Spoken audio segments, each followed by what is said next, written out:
मौगी में झगड़ा हुई कम खेत काटे के बाद अब मौगी घर ही में बैठल बिया अरे अरे उठा उठा तहार सुतला नहीं खे हो सुरेंद्र भैया मर्द मेहरारू जाके मोए रहरी काटी ले सो तोरा उठले नहीं खे जा हमनी के खेते में तो तीसी सारी सो जाना मसूरी खेसारी मैं झोरी कोई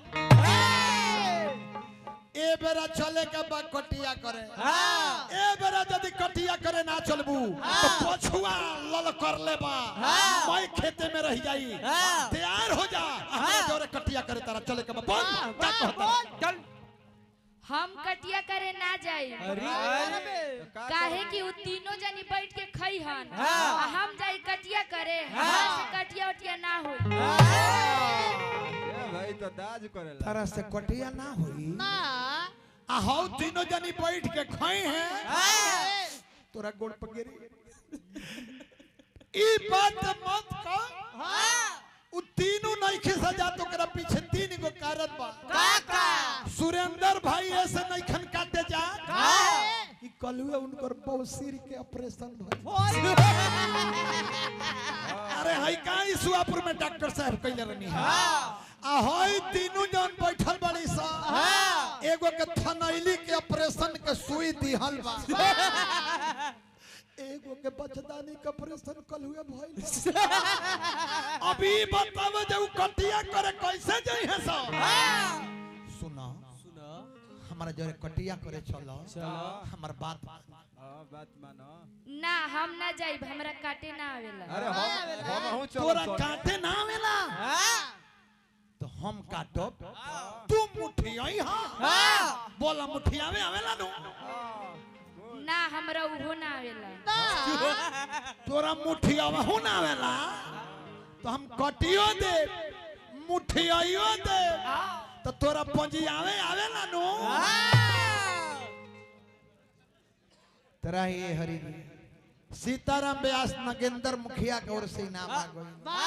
तो चलो हम मुठिया देव तू पंजिया दी हो पंजिया देव तो हम सरिया दे ना हमरा उहो ना आवेला तेरा उहो ना आवेला तेरा उहो ना आवेला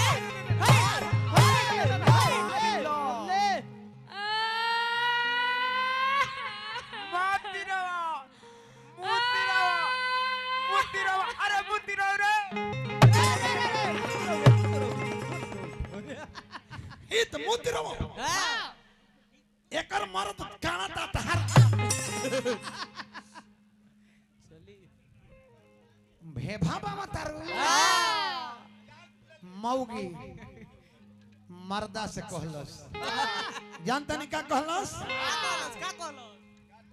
मास्टर कह दिया कि जा हमारा पिट्ठी पर लात मार दलो अब जीवन में तहर मुंह ना देखो नैहर में जाके पिनिया पीन ले बकरी चरा ले बाकी तोरा भेड़ुआ मर्द के मुंह ना देखब रे लुरुआ लुरुआ सब बनर जस मुंह बा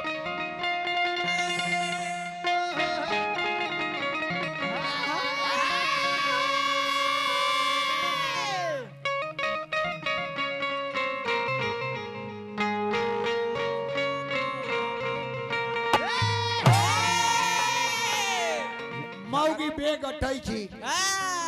गहना गुड़िया चुनरी लुगरी कुल ले ले ये झगड़ा क के लगल है ना भागे हमारा के ससकत में डाल के हम अकेले कहत का बिया बोझावा बंधाई नहीं खेतवे कटाई बाबा घरे ओ बहिले कोई नहीं पढ़ाई सोई तो के आइल बालो बोर घर कोई सन पवनी कहते जी सखी ससुरा से निमन नहीं हो बोर घर कोई सन पवनी तब बोझावा बनाई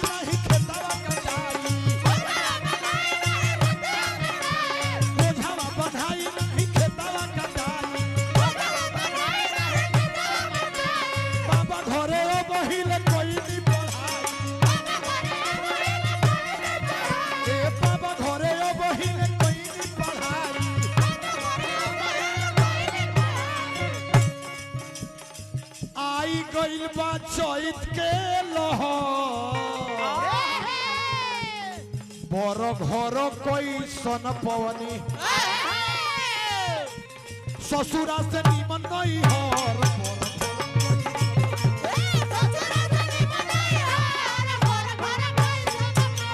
ससुरा से निमन नहीं हर घर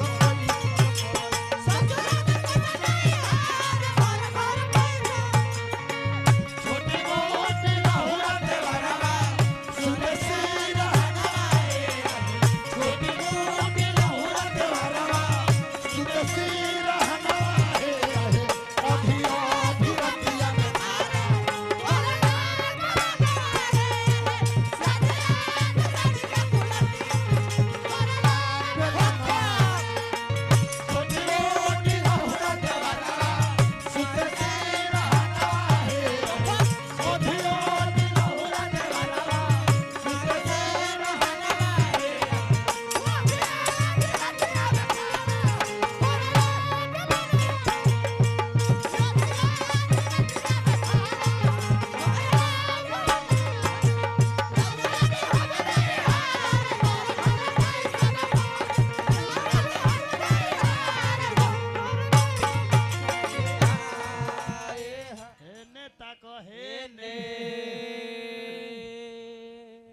समय के इशारा हो गया। ये जैसे चैत के ठाट लगा देता नहीं